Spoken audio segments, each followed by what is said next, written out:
el acontecimiento más grande del siglo XX, un urgente y último llamado a la penitencia y al Santo Rosario, un mandato incumplido, un secreto fundamental. Nuestra Señora nos llamó y nos advirtió en Fátima, misericordia y justicia. En Convicción Radio.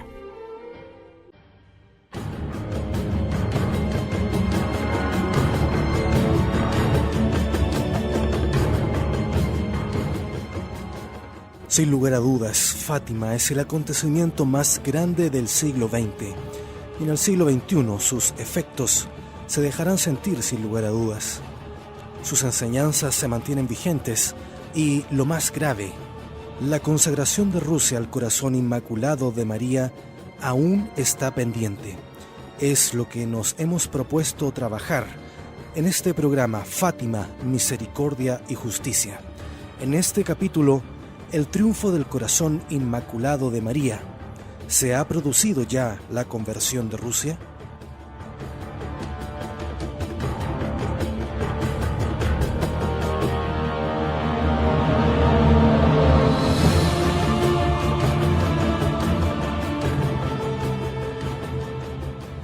Siempre avanzando de acuerdo al libro Fátima, Roma, Moscú del padre Gerhard Müller. La Santísima Virgen María dijo: si se escuchan mis peticiones, Rusia se convertirá y se tendrá la paz. Y también, pero finalmente mi corazón inmaculado triunfará. Hemos asistido al impresionante acontecimiento de la apertura del Este después de 1989. ¿Se ha cumplido con esto la realización de la promesa de la conversión de Rusia? Esta pregunta aflora por doquier entre los fieles católicos. ¿Acaso ha desaparecido el comunismo? La apertura de Rusia hacia el occidente fue motivada por su estrangulamiento económico y con ello se pretendió impedir el colapso total del país comunista. Así al menos lo juzgan hoy los historiadores. También la diplomacia del Papa habrá podido jugar un importante rol en la apertura, pero una tal solución al virulento problema del comunismo, limitada al plano puramente humano y no sobrenatural, no significará jamás una verdadera solución. Más aún cuando el propio Mikhail Gorbachev afirmó que la perestroika era una actualización del leninismo, una suerte de vuelta a las raíces de la revolución bolchevique, después del malogrado experimento estalinista.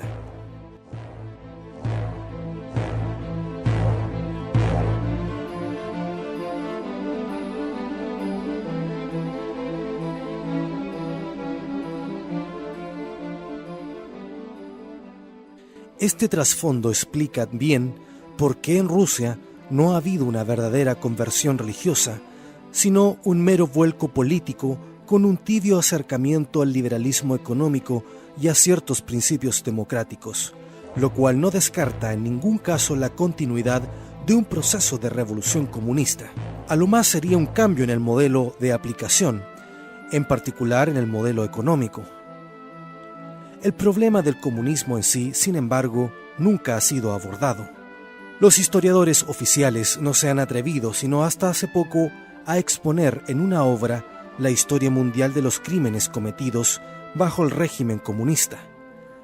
Después de la apertura de entre los funcionarios comunistas, nadie ha sido llamado a rendir cuentas realmente, muy al contrario de lo sucedido al fin del Tercer Reich, cuando se intentó proceder a una revisión exhaustiva de las responsabilidades.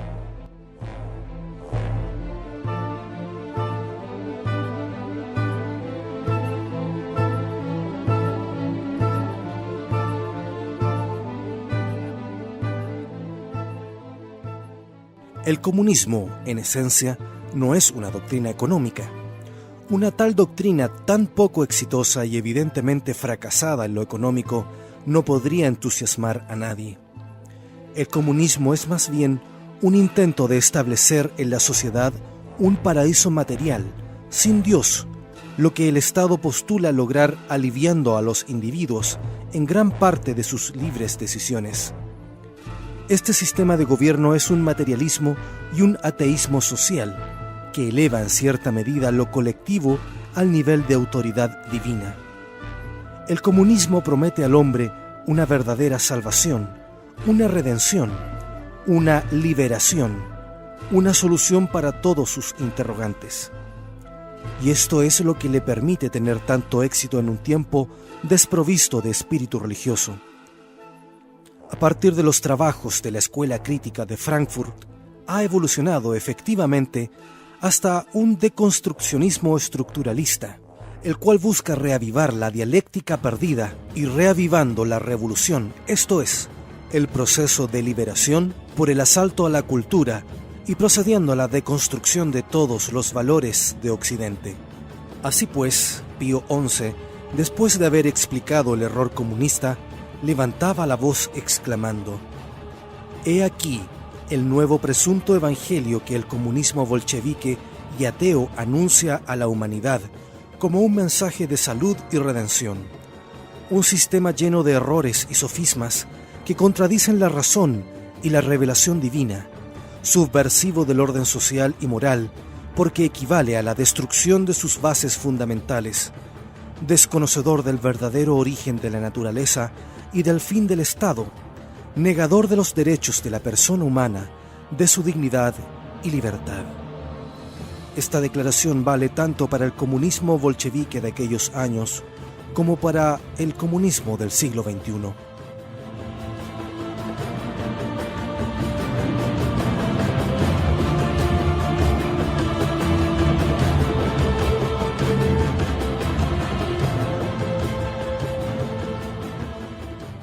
Este carácter de panacea universal le facilita el ser abrazado como sustituto de religión.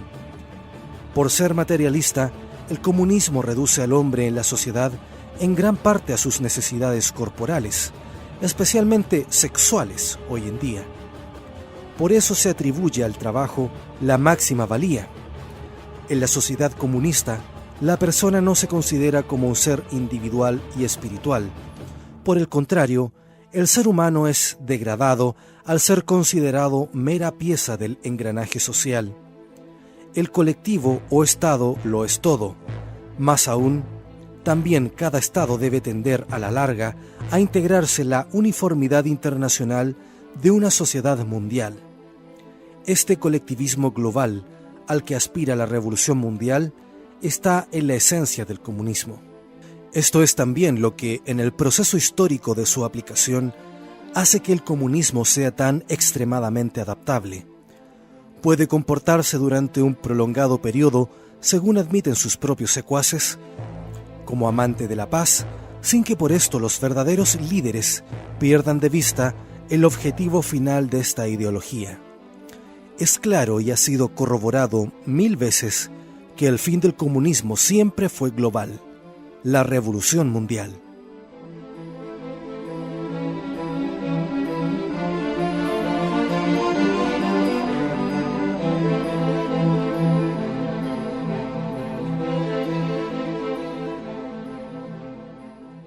El comunismo ha logrado expandirse especialmente aprovechando momentos de crisis, de guerra o de caos, y trabaja activamente para crear estas situaciones de vulnerabilidad de la sociedad. Nuestra sociedad occidental, que deroga los mandamientos de Dios, disuelve el matrimonio y se afana en abolir la moral, se precipita ciegamente rumbo al caos.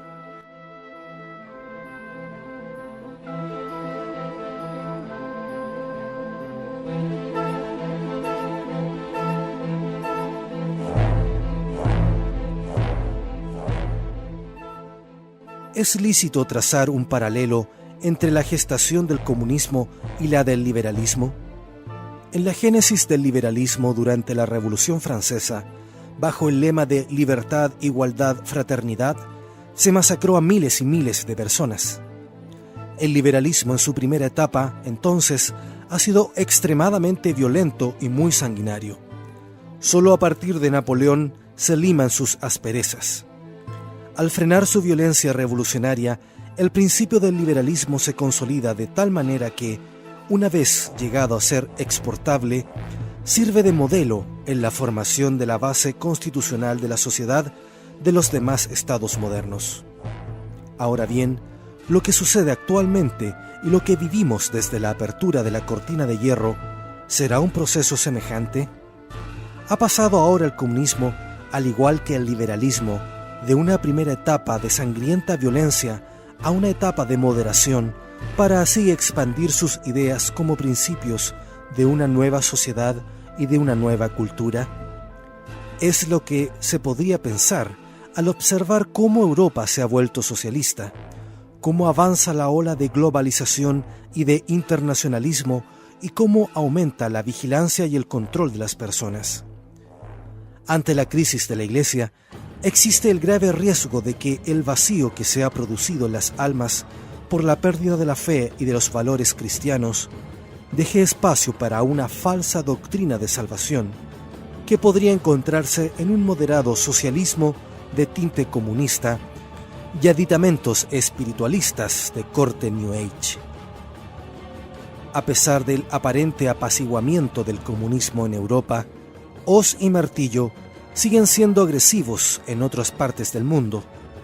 No olvidemos que en China y Norcorea, por ejemplo, continúan las persecuciones contra los cristianos, es decir, que la quinta parte de la población mundial sigue estando esclavizada bajo el abrumador yugo del comunismo.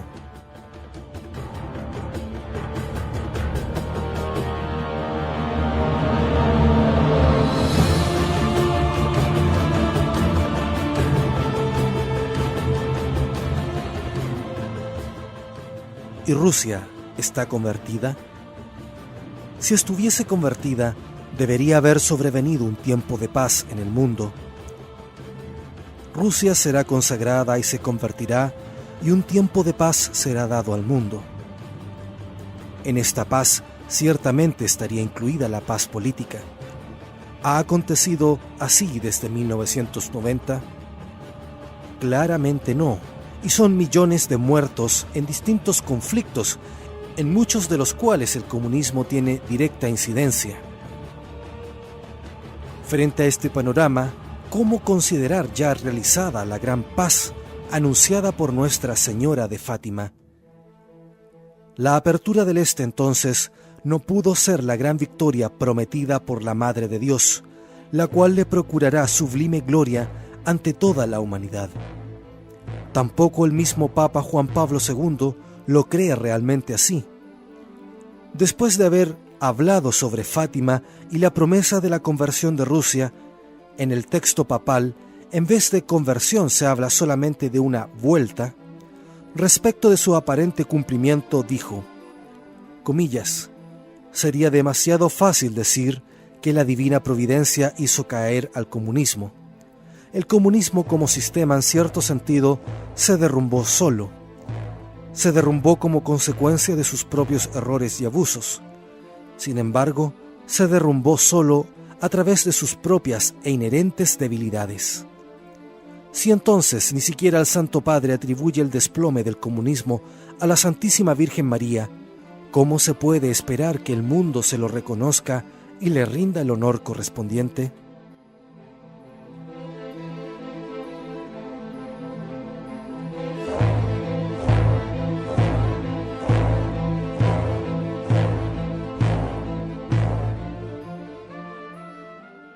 Se ha dicho, por otra parte, que Sor Lucía habría afirmado recientemente, a partir de los años 90, que el intento de consagración hecho por el Papa Juan Pablo II en 1984 fue aceptado por el cielo y que Rusia, en la práctica, ya está convertida. Es perfectamente posible afirmar que la consagración de 1984 fue aceptada por el cielo. Sin embargo, no pudo ser aceptada como pública consagración de Rusia, sino que más bien como consagración del mundo con mención especial de Rusia, según ya se ha explicado. Esta distinción es, sin embargo, pasada por alto en los más recientes documentos vaticanos. Es evidente que la jerarquía de la Iglesia se afana, desde la apertura del Este, por demostrar que esta apertura es fruto de la consagración papal y que ya han sido cumplidos todos los deseos de la Virgen de Fátima. Lo que se está viviendo ahora en el este sería, en gran parte, la conversión anunciada. Es cierto que Sor Lucía afirmaba decididamente, hasta fines de los años 80, que la consagración de Rusia todavía no había sido hecha como la había pedido la Madre de Dios. Hay de esto varios testigos, entre ellos sus parientes o conocidos que la han visitado. El 19 de marzo de 1983, después de la consagración del 13 de mayo de 1982, tuvo ella la oportunidad de expresar este convencimiento en forma clara e incluso por escrito, en presencia del nuncio apostólico en Portugal, Monseñor Portaluppi, quien en la entrevista estaba acompañado por el doctor Mesías Coelho y el doctor Lacerda, ambos teólogos expertos en Fátima.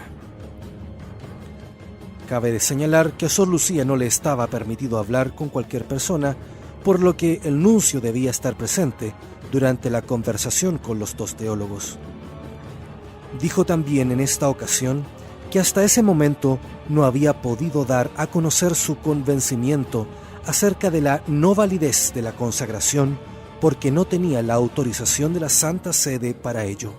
Hasta 1985 y aún hasta 1988, las religiosas del Carmelo de Coimbra, compañeras de Sor Lucía, estaban convencidas de que la consagración pedida no había sido hecha. Se lo decían confidencialmente a los peregrinos que les consultaban al respecto. Lo mismo dijeron en esa época los parientes y conocidos de Sor Lucía, como la mencionada señora Pestana en 1986. Desde Roma, en 1988, llegó una orden a diversas personas pidiendo que no se siguiese afirmando que la consagración de Rusia no había sido hecha. Pero todavía en mayo de 1989, Sor Lucía aseguraba al cardenal Lowe que la consagración no se había efectuado.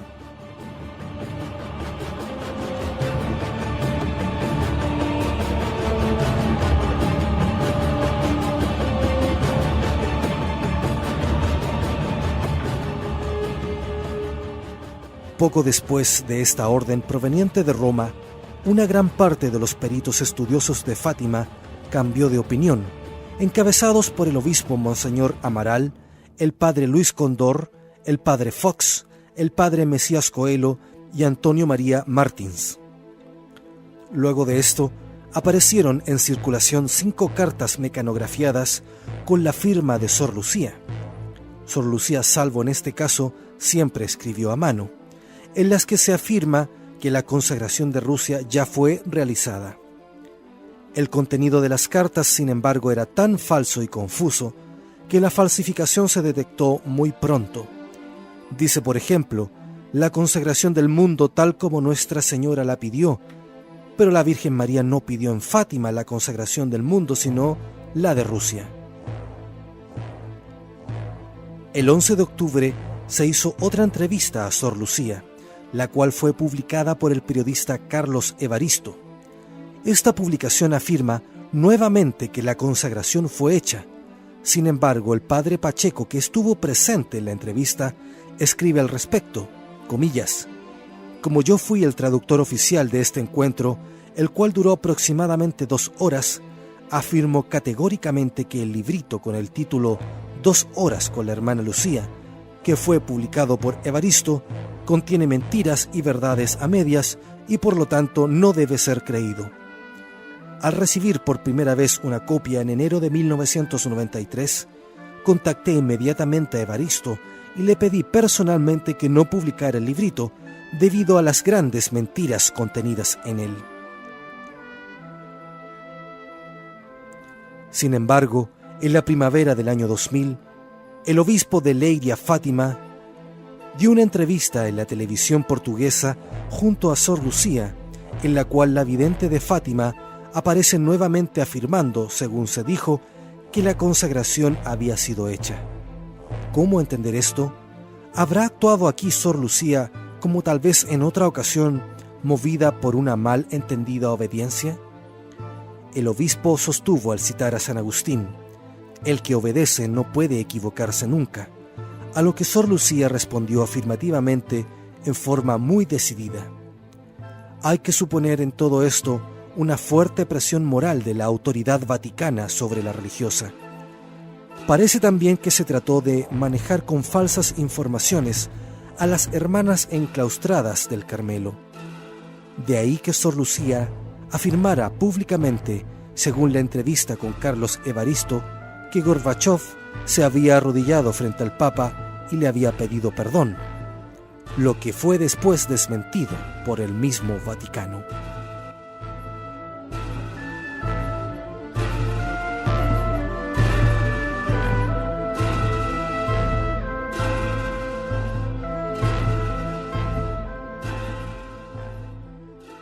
Para volver a centrar la atención en la pregunta inicial de este capítulo, hay que reconocer que Rusia está aún lejos de haber sido convertida. Si bien es cierto que después de la consagración de 1942, las penurias y persecuciones se abreviaron, también hay que reconocer que se han vuelto a propagar aún más los errores de la Rusia comunista. Recordemos que el 22 de octubre de 1944, Cristo dijo en una visión a Sor Lucía con respecto a la consagración del mundo Convención de Rusia, comillas, «Castigaré a las naciones por sus crímenes, mediante la guerra, el hambre y la persecución contra mi iglesia, que pesará especialmente sobre mi vicario en la tierra. Su santidad obtendrá que estos días de tribulación sean abreviados si obedece a mis deseos, realizando el acto de consagración al corazón inmaculado de María del mundo entero, con mención especial de Rusia. Tal vez por esta misma consagración realizada en 1982, 1983 y 1984, la persecución de los cristianos en el este se haya abreviado o suspendido temporalmente. Sin embargo, nadie podría sostener que está cumplida la conversión de Rusia, y es que tampoco se ha cumplido con la consagración de Rusia al corazón inmaculado de María.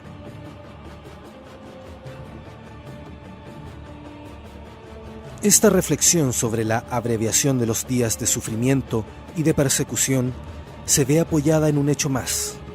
El Papa, en un desayuno privado, informó a Paul Joseph Kurz que después de la consagración de 1984 había sabido que algunos de los obispos ortodoxos se habían unido mentalmente y por propia iniciativa a sus intenciones el día de la consagración.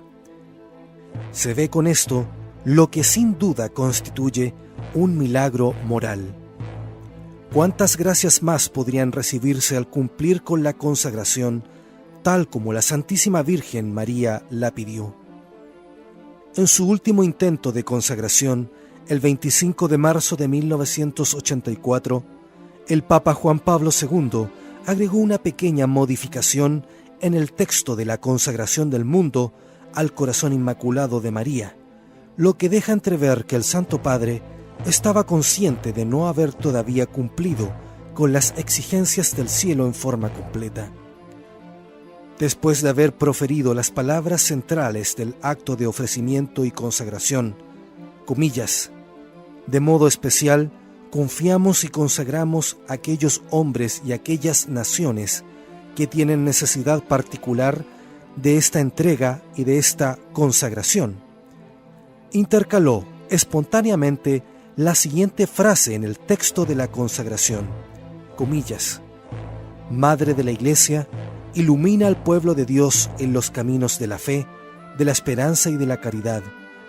Ilumina especialmente a los pueblos de los que tú esperas nuestra consagración y nuestro ofrecimiento. Este agregado fue publicado en el mismo Observatorio Romano, edición en español del 1 de abril de 1984, y permite suponer que el Papa sabía que los requisitos del cielo para la consagración de Rusia no habían sido cumplidos todavía, ni en la consagración del 13 de mayo de 1982, ni en la del 16 de octubre de 1983, ni en la que estaba realizando en ese momento, ya que podría haber dicho, cuya consagración tú has esperado de nosotros, y no que tú esperas nuestra consagración. Esta suposición se convierte en certeza cuando el Papa, en la tarde de ese mismo día, en el momento de despedir a la estatua original de Nuestra Señora que había hecho venir desde Fátima, y tras un momento de oración, se acercó a la imagen e improvisando pronunció estas palabras: hemos querido elegir este domingo para este acto de entrega, de consagración del mundo, de la gran familia humana, de todos los pueblos y especialmente de los que tienen necesidad suma de esta consagración y entrega de los pueblos para los que tú misma esperas nuestro acto de consagración y entrega. La Virgen prometió por la consagración de Rusia tanto la conversión de este pueblo como el triunfo de su corazón inmaculado. Los recientes cambios en el este, según hemos analizado, indudablemente no presagian el cumplimiento de esta grandiosa promesa. ¿Qué características entonces nos darán la señal de una verdadera conversión de Rusia? Es lo que veremos en el próximo capítulo de Fátima, Misericordia y Justicia.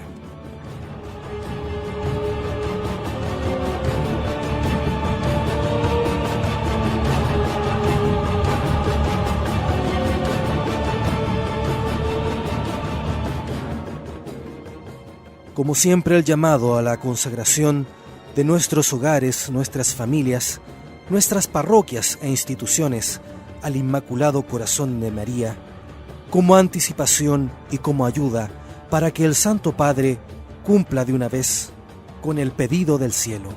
Es lo que insistentemente la Fraternidad San Pío X ha venido pidiendo al cielo a través de campañas de oración del Rosario, campañas mundiales, que sin duda alguna en las familias se pueden mantener. Son tantos los tesoros y las bendiciones de las cuales podemos disfrutar y con los cuales seguramente tantas almas se salvarían del infierno si este pedido del cielo fuera cumplido. Roguemos fervorosamente para que ello acontezca, más en estos tiempos en que el neoliberalismo ha facilitado que el neocomunismo hipócrita inunde nuestro ambiente y nuestra cultura de todas las condiciones favorables para la concreción de la revolución mundial. Esto es la liberación del hombre, liberación respecto de Dios, respecto de la naturaleza y respecto de el hombre mismo. Dios nos guarde de un mundo así.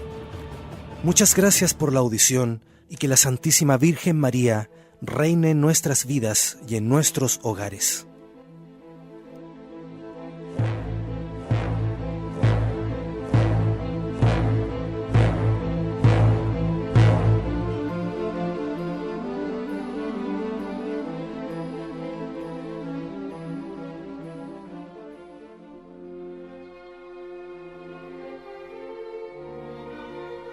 El acontecimiento más grande del siglo XX.